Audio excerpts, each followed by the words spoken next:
आज बांडी पोरा के सब डिवीजन सुंबल में आशा वर्कर्स की तरफ से गवर्नमेंट के खिलाफ एक एहतजाजी मुजाहिरा किया गया।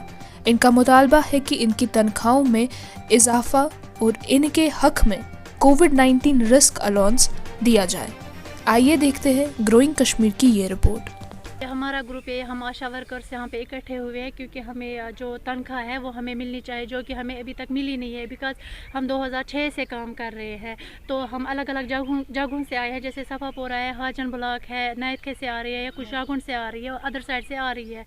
तो हम 2006 से काम कर रहे हैं। पहले हमें 8 साल तक कुछ भी नहीं मिलता था, उसके बाद उन्होंने 1000 महीना हमें किया था, उसके बाद इन्होंने 2000 स्टार्ट किया। लेकिन जो हमारा हक है, जैसे कि 40,000 वाला मुलाजिम तनख्वाह लेता है, उसका काम जितना हमें लिया जा रहा है, लेकिन हमें अपने जो हुकूक है हम वो ईमानदारी से निभाते हैं। जैसे कि पिछले साल आपको पता ही है, कोरोना वायरस की वजह से कितनी क्राइसिस हुई थी, उससे ज़्यादा आज बदतर हाल है। लेकिन हमें ही हर जगह जैसे गोली खानी होती है, पहले आशा वर्कर्स को निकाला जाता है। हमारे साथ कोई भी इंसाफ नहीं किया जा रहा है। आप ही बताइए, 2000 में कौन सा इंसान अपना घर चला सकता है? और इतनी शदीद मुश्किलात का सामना करने के बावजूद भी हम एक फ़ोन कॉल पे घर से निकल के एक पेशेंट का वैक्सीन कराते हैं। हालांकि लोगों ने क्राइसिस भी की थी कि अगर हम वैक्सीन करेंगे इसकी वजह से हमें बहुत सारी प्रॉब्लम्स फेस करनी पड़ेगी। कोई बोलता था 6 महीने के बाद हमारी डेथ होगी, कोई कुछ और बोलता था।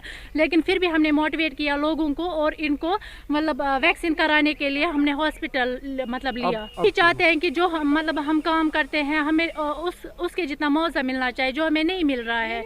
मतलब जैसे हमें 20,000 तक मतलब तनख्वाह होनी चाहिए, जो कि नहीं है। 2000 है, 2000 में हम क्या कर सकते हैं? किराया देंगे या और भी बहुत सारे काम है। अगर इनको लेप्रोसी का पेशेंट होता है वो भी हमें लेना होता है, टीबी का पेशेंट होता है वो भी लेना होता है, प्रेग्नेंट वूमेन जो होती है उसका 9 महीने हम मतलब देखभाल करते हैं, वो भी हमें ही। इम्यूनाइजेशन है वो भी हमें ही करना पड़ता है।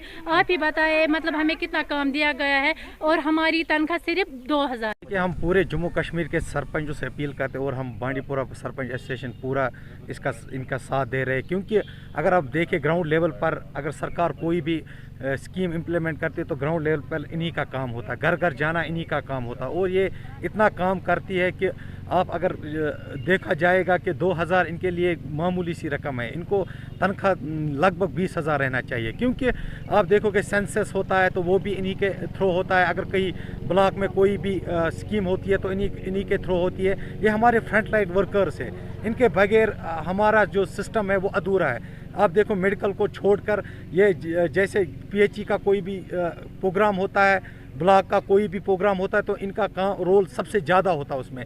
हम भी सरपंच 2-4 साल से देखे, जहाँ भी मीटिंग होती है, चाहे दिन को इनकी ज़रूरत पड़ती है, रात को ये बेचारी किसी की डिलीवरी होती है 2 बजे अपने बच्चों को छोड़कर निकलते उस वक्त पेशेंट के साथ। ये नहीं देखते उस वक्त कि मेरे बच्चे क्या करेंगे, मेरी फैमिली का। ये उस वक्त चाहे हालात कैसे भी रहे, चाहे कोविड रहा, चाहे यहाँ हालात दिन ब दिन बदतर होते जा रहे, लेकिन ये वो आशा वो इनका वो काम है कि ये दिन रात निकलकर अपने पेशेंट को बचाते, अपने लोगों के खिदमत के लिए हाजिर होते। दिन भर की सभी खबरों के लिए सब्सक्राइब कर दीजिए हमारी ऑफिशियल चैनल को और साथ ही साथ बेल आइकन भी दबा दीजिए ताकि आप हो सके हर खबर से वाकिफ।